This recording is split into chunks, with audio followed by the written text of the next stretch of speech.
Former prisoner and inmate.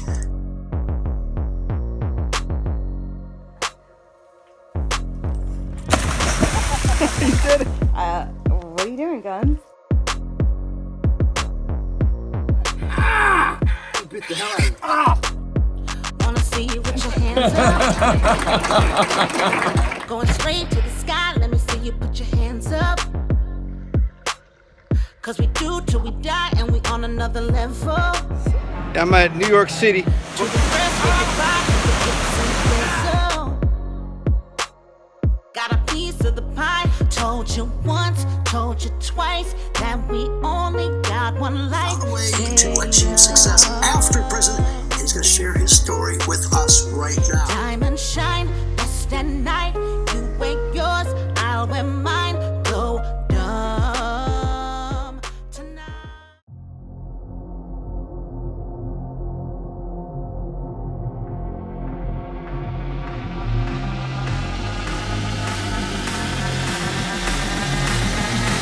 Welcome back to another episode of My Thing Tales of Form Gangster. Forgot my what's up, but there it is. What's up?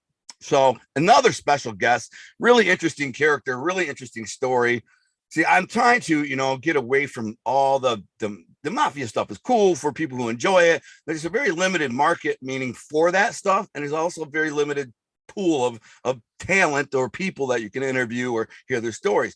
But there are so many other interesting, crazy stories, underworld stories, gangster stories. No, even the on the other side of the law, the FBI and stuff. Today, I just had Giovanni Rocco on, and he's got an incredible story. Went undercover as an FBI agent in a mafia family. So there's so many cool stories that aren't directly related to the mob. And I think, like most of my personal stories, when I was sharing my stories, they're not really directly related to the mob. It happens to be I am, related to the mob, but not on a level that anyone really gives a crap. It's my stories that I tell that are more independent, that are interesting. I like to think they are. People enjoy them. But anyways, welcome Dr. Bradley to the show. This guy's got a crazy story. I'm looking forward to hearing it, man. And he's a doctor, so got to respect that. So how you doing, doctor?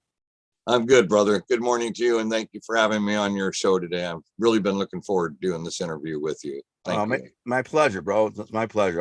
I always enjoy hearing good stories, remarkable stories, and these remarkable stories are not often heard, and it's crazy. I'm not saying there are tons and tons of them, but they're out there, and nobody seems to give them airplay. And in my opinion, stories like this are probably more remarkable than a lot of the mafia stories that we've shared or some underworld. So this is crazy. I want to take it back in time to you, where you're from originally, and kind of tell us the evolution that led to you where you were, which is crazy. Glad to do that. I think this story actually starts in 1969. I was in high school in Edmonds, Washington. That's just outside of the Seattle area. And myself and a couple of friends got caught smoking a cigarette on the campus. And back in 1969, when you were caught doing that, they kicked you out of school for a half a year. Wow. So my mother, who was raising us alone, had decided that she didn't want to have her son wandering the streets and not being supervised, if you will. So she had a friend that owned a mining camp down in Mexico on the Durango-Zacatecas border. Talked to him, and they decided to send me on down to Mexico and let me spend 6 months to a year down there. Now, bear in mind, I'm only 15 years old at this time. I've crazy. No, never even met anybody that speaks Spanish. I've never been out of my home area. And all of a sudden, I'm in this mining camp on the Durango border, 1,000 miles from America. Wow. In a village where I don't understand anybody. And it was really an interesting transition for me at that time. I'd have to say that where my friends were riding bicycles, I was riding a burro in the mountain trails along the poppy fields and the marijuana fields. And my best friend that I developed down there was the son of a cartel boss and very powerful family in that region. So I would say that my career actually began at that time. I was being groomed. How did you make friends with him? It's kind of weird that a gringo would become friends with a cartel boss's son. Yeah, it's very interesting how that all aligned. I had a personal bodyguard assigned to me when I arrived in Mexico, and he was part of this particular family. And the family controlled that entire region. And boy, I don't know. They would come up and visit him, and he was around a lot of very famous people that at that time were firmly implanted in other cartel families. Senor Gallardo, who was the godfather of all families down there during the late 60s, early 70s, had a nephew named Ramon Arellano Felix, and I'm sure you've heard of the Arellano Felix. Yeah, I've heard that. Yeah, the Tijuana drug cartel. Well, he was 6 years old at that time in his life when he would come up with his uncle to visit my bodyguard. And so Ramon and I would take off on the burros and ride the trails together. And they came up. I was down there about 1.5 years, and during that time had 3 meetings with the Arellano Felix son, who later in later years and decades became one of the 3 brothers that controlled the entire Tijuana cartel. And these guys were moving about 20 tons of cocaine a month. I mean, they were not a small playing organization. Yeah, it was pretty amazing. But I went into the military, was honorably discharged in 1974, and going to college at that time on my GI Bill, and decided at Christmas break to go down to the village and visit my family. To me, they were my family. And I recall arriving down there, and my friend's family came and they threw this big fiesta for me in this village that I had lived in for 1.5 years. And bear in mind, brother, the village only had about 200 people. The buildings were adobe, everybody dressed in peasant clothing. They were very poor, very, very poor village, but they were beautiful and they loved me and I loved them tremendously. And there wasn't a house there I wasn't invited to. There wasn't a family that didn't embrace me when I showed up. And it became a very big celebration. And as a result of that, by now, his son had grown up and we were both in our early 20s. So they took me back to their compound, their ranchero, and discussed about me bringing a car down and putting some compartments and start driving marijuana north. So Heck said, heck yeah, looked like a great idea. I'm living on under $400 a month on the GI Bill in 1974. And my first run down to Mexico, we purchased 80 kilos off the Chouari Indian village that I had grown to know as a child. Marijuana? Yeah, 80 kilos. At that time. And anyway, we get it back to the United States. And at that time, good Mexican bud was going for about $600 a pound. So in the first weekend, I made just under $100,000 on a less than $5,000 investment. And that was it. I was totally hooked on this. So over the course of the next 6 years, I started driving loads north, started recruiting other people with their vehicles to drive loads north. And we built this amazing empire. And by 1979, cocaine became introduced to the West Coast. How were you sneaking it in? If you don't mind me interrupting, like, how are you getting it in the cars? You had like secret compartments or like? Yeah. They had a warehouse building down there in Durango by the city of Durango where we bring the vehicles in. They built the compartments.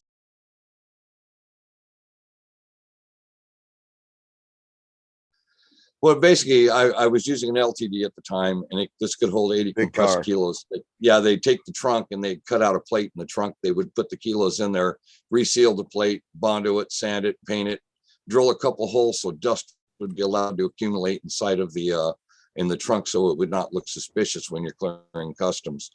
And bear in mind, in 1974, customs was a lot easier to operate through than it is today.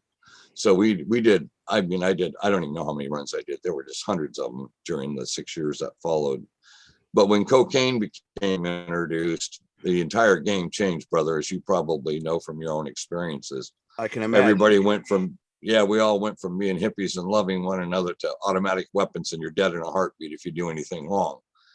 So the entire and the money was exponential. I mean, I started, my first deal ever was 5 kilos of cocaine that were brought to me. And that was the smallest I ever did in my life. And I was eventually moving 1/4 to 1/3 of a ton at a time in the Pacific Northwest. When Operation Northern Exposure was formed, I was the primary target in the entire Pacific Northwest region of the United States.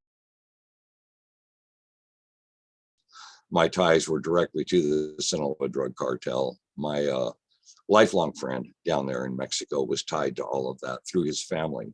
So we weren't operating just with the, I'm not going to mention the name of the family in Durango, but They were the ones that directed us into Culiacan, Sinaloa, Mexico, and where I first encountered El Chapo Guzman and started working through his networks down there. It was an amazing time in history, and we were literally dealing with so much money coming in at that time that we literally tore the sheetrock off the walls in our homes and filled the walls full of money because we couldn't move it fast enough. Yeah, and hard to count it. Yeah, you already know all that because you've been in that world.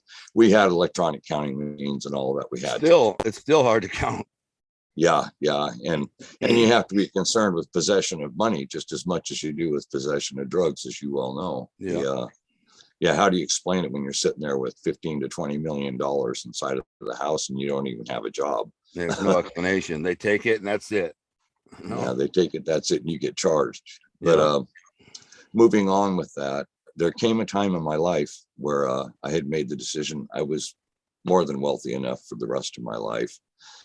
My immediate friends around me were all good to go, and we all wanted to end this thing. So I flew down to Culiacan, sat down with my compadre, who was my strength in that part of the world,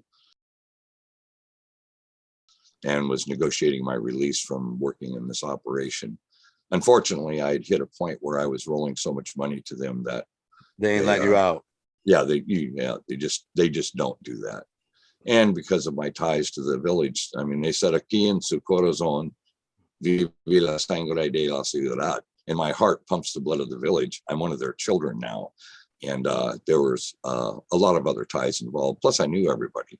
I knew a lot of famous people that were coming up in the 70s and 80s, and you know, when you're talking about people that today became the largest drug traffickers on the entire planet, and these were people that I came up with and watched them grow and watched them develop. And that was the reason. Are these any names that we would know? Oh yeah, they're very famous names that you would know. El Chapo Guzman, for one. Yeah. The last time I met him was 3 months before I walked in, and he had me come down to discuss the Canadian markets. In those years, BC Bud was going for $6,000 a pound back in Chicago, which is the headquarters for the Sinaloa drug cartel in the United States. And what he was trying to do was transfer cocaine and trade for the pounds of marijuana that we could get out of British Columbia. So I went back actionable in that part of the industry for him. And then it was about a month after that when I flew down to Culiacan and said, "Look, you know, I'm done with this. I just had a child born about a year earlier, and the night before I made the trip down there, I saw him walking through the front room with a bottle in his mouth, and I decided I didn't want to bring him up in a mafia lifestyle." Yeah. So I went down, negotiated for freedom. I was told it was good to go. I was turning over the organization to somebody that they knew that I had brought them in 2 years ago. And I get back home and I've got 350 kilos of cocaine sitting in my driveway. So at that point, I just told the guys, I said, "Look, we're hot up here, turn it around, get it the hell out of here." And the next day I walked into the U.S. Attorney's office because I knew that I was going to take them on. And I knew that I was going to need a bigger baseball bat than they had. And there's nothing more powerful than the Department of Justice. That's ballsy, bro. That is one ballsy mother effer right there. It was life or death. And I knew that going into it. But, you know, by then I've got 10, 12 years of my life wrapped up in cartel world. Well, let me ask, how much money did you have put up? And were you able to keep it or set it aside or whatever? Yeah, I had some money set aside, of course. The night before I walked in, I had a little over $3 million up in my bedroom house. That was mine. And if you go to the county records today, you can see how much real estate that I had under my possession, multiple business licenses. I mean, had antique stores, restaurants, gas stations, feed and grain store, 47 rental properties at that time. And like I said, it's all on record still to this day. In Snohomish County records, if anybody wants to validate that information. Yeah, I was set for life, comfortably set for life, and just decided to go another path. And I would have never violated or broken an agreement, but they broke an agreement to me. And in that world, that ends up in death or life in prison. And I knew that that would be the outcome. So they basically, So- you said, I'm out, negotiated, you're out, said, I had a friend that I've introduced who's going to been running the operation for a couple of years. He's familiar with you and everything else. He can handle the business. I want to walk away. They said yes. And then you get home and they're like, here's 350 keys to move. And you're like, we just negotiated this. I'm not doing this. And in your mind, you're just like, they're never going to let me go. They're never going to let me, I'm going to be killed. And I'm sure we can get into some stories about violence that you saw or heard of, but you knew you really had no chance on earth to walk away from this. And that's just what it was. No, and that was a decision set, it was agreed upon completely. And coming back, that's a real shock because the man that I was talking to in Mexico was he's a very famous person. And, it was all embraces and hugs and smiles and, okay, you're good to go. You did. Was it El Chapo? I'm not going to say the name of the person that, I don't blame you. He's still alive, brother. And I'm not some rat that got caught and got arrested. It wasn't like that. I'm not out telling on all my friends and all the good little boys and girls. I took on an enemy and I was laser focused on the enemy that I had to take on. Yeah. You've been around that element. In our prior talk in private, we've discussed this. And once you're into that type of a degree, there's only one way you can come out of it. And that's, like I said, swinging a bigger baseball bat. Yeah, like with me, I just to say, a lot of people like they'll hold me at fault for not being a full Sicilian or being all the way in the mafia, being a made man. And in my mind, I'm like, dude, good, because had I been, I would have ended up either in prison for life or dead, or still be looking over my shoulder at the feds. And I'm glad I took the road that I went to prison for 13 years. Not happy about that. It sucked. But now I'm free to do whatever I want, say whatever I want. The people I talk about are dead for the most part. If I talk about somebody from the past that's still active, I just change their name or don't say the name. At the end of the day, nobody's coming after me. Nobody cares. I'm fine. That was all your goal was, to just be able to walk away, right? That's exactly right. That was the intent, and that was the promise. But again, you've had exposure to those type of elements in your life coming up, and you know that how beyond dangerous it becomes because it's no longer just you. I mean, I've witnessed executions. I've seen multiple kidnappings. I've seen multiple people brought right up there and had their heads chopped off. I've seen all of that. And that's just part of the world. Well, what's the first time you saw something like that? What happened? Well, I was very, very young. I was 15 years old the first time I saw somebody shot in the head right in front of me, and that was down at the mining village that I lived in. Somebody had betrayed the family, so they executed him as an example to all of us that were there. And bear in mind, I'm just a kid fresh out of Seattle, Washington. Yeah. Never seen anything like that in my life. And it really implanted on me, and my bodyguard stayed with me during that moment and kind of calmed the situation down for me. And basically said, this is our world, this is our culture, and this is a normal thing. And and over the decades, I've sat there and seen people pulled right out of houses, bound and gagged and taken out into the desert. And you know the story, you know how it goes. A lot of that is done for intimidation. We were making so much money at one time and spending it so ridiculously that they literally flew us to a ranch in the area of La Junta. That's where Chapo was born and raised. And we went up to a corralled site at this ranch, and they had all these young sicarios sitting around the fences watching something going on in this like pit arena. And what they had was a guy bound laying in the arena, and they set 3 Rottweilers on him and ate him alive. And I remember the guy turning to us and says, you guys are buying a lot of gold, you're driving new cars, you're buying houses, and you have no income showing anywhere. This is what we're going to do to you if you continue to do that. And that's how they taught you examples and lessons in life. Well, and just to interrupt, I have a book that I haven't published yet. I'm about 2/3 of the way done editing. It's called The Snowman Chronicles. It's about 2 guys. One is like the nephew of a wise guy in Detroit area. The other one's uncle. He finds out when he's about 20 is a cartel boss in Colombia. They end up figuring out that if you could connect the mafia's distribution globally to the cartel, they could be the conduit that makes and they end up making tons of money. But before they get to that point, the cartel boss flies the mafia kid down there. He's now like 25 years old, and he's got a van. He takes him out into the jungle. This is, before we talk, I got to feed my lions. So he takes a van, pulls out. 2 bound and gagged dudes come out. They throw these guys out, and the van backs up. the other car sitting there watching. The lions run up and they devour him, start killing him, eating.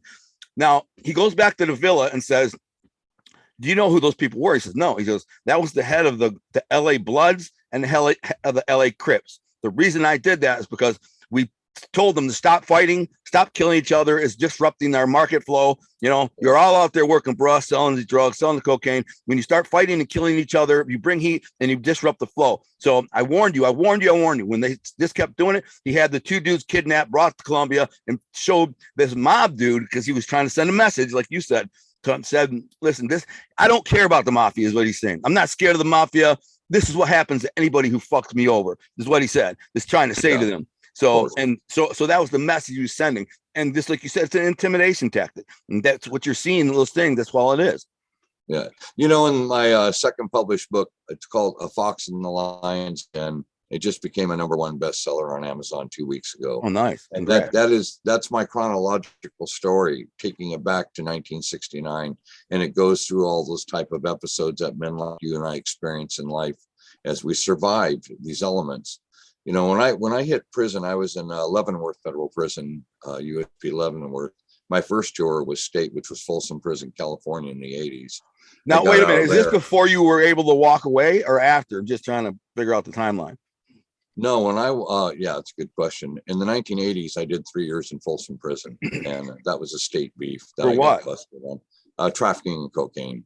Yeah. Got my mouth shut, walked in, did my time, got out, and disappeared back up to Washington State to rebuild a life. Wasn't even out a year, and they'd found me, approached me, flew me down to Las Vegas with my then new bride, and said, you know, we're gonna put you back into action. And I'm sitting there going, Jesus God Almighty. But you know, I knew better than they know at that time. I didn't want to lose my new wife that I just acquired, and I've you know, by then I had experienced and seen enough of that type of violence to where I knew that these are very real statements. So I agreed to reconnect with everything and everybody, entire organization again, for them up here, under the understanding that I'd walk away from it at some time. They said I owed them $450,000. It was on a 25-kilo ripoff that happened before I went away. And of course, you don't owe nothing when you walk in and you keep your mouth shut to do your time. It's on your debts are paid. Right. That's the law of our world. But they used it as a leverage for me. So I went ahead, got back up on the game for them, gave them their $450,000 within a couple months, and then made the decision to go down there and tell them I'm done with this. That's how that all transpired. So when I walked into the U.S. Attorney's office, you got to bear in mind at that point, I'm the #1 target in the entire Pacific Northwest. It was dubbed Operation Northern Exposure. It was a very famous case.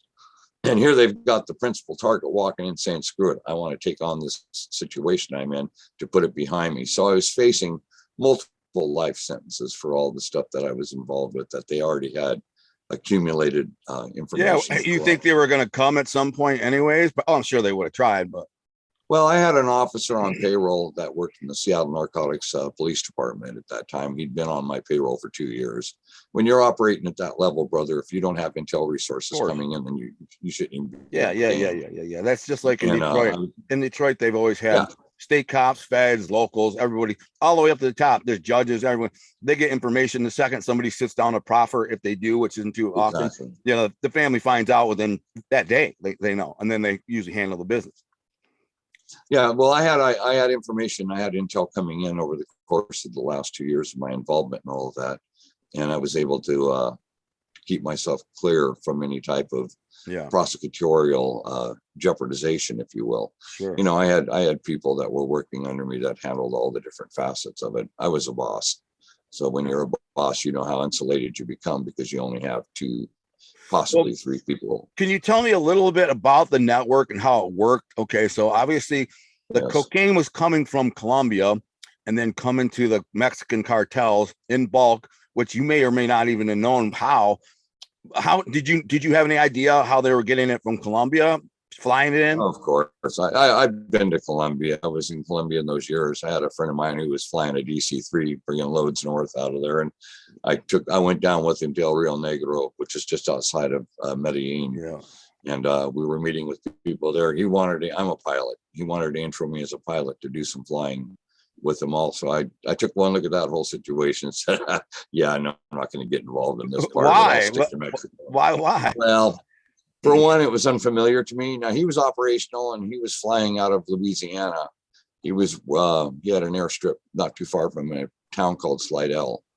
And he was a major operator. This guy was moving tons of cocaine into the United States at the time that I went with him. We knew each other from earlier years, federal or state prison, in California. He did time in Folsom, got out, and we stayed connected. Anyway, when he got out, he started going back into the work that he was doing in Colombia. That's where his ties were at. Mine were in Mexico. It was a whole different ball game. Sure.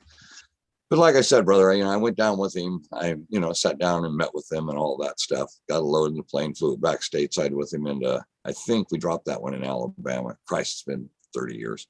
Yeah. But it just wasn't my cup of tea. I went back to what I was familiar with. Is that because it was too dangerous, you think? Too risky? Everything's dangerous, brother. Once cocaine became introduced in 1979, anytime you were involved in any facet of that business, people had automatic weapons, and anything of distrust at all disappeared.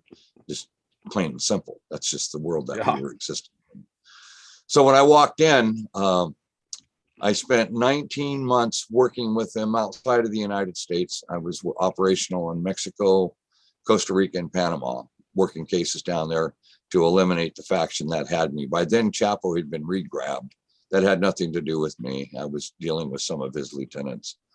And we were able to make some successful. I got kidnapped down there during. Wait. I'm sorry. I don't want to, because it can confuse the audience a little bit. So we want to go back to when you said enough is enough. You decided to go in and say, I want out of this. So what was the offer that they gave you? Because they had a bunch of stuff on you. What was the offer they gave you? And then how did that come to be? What happened next?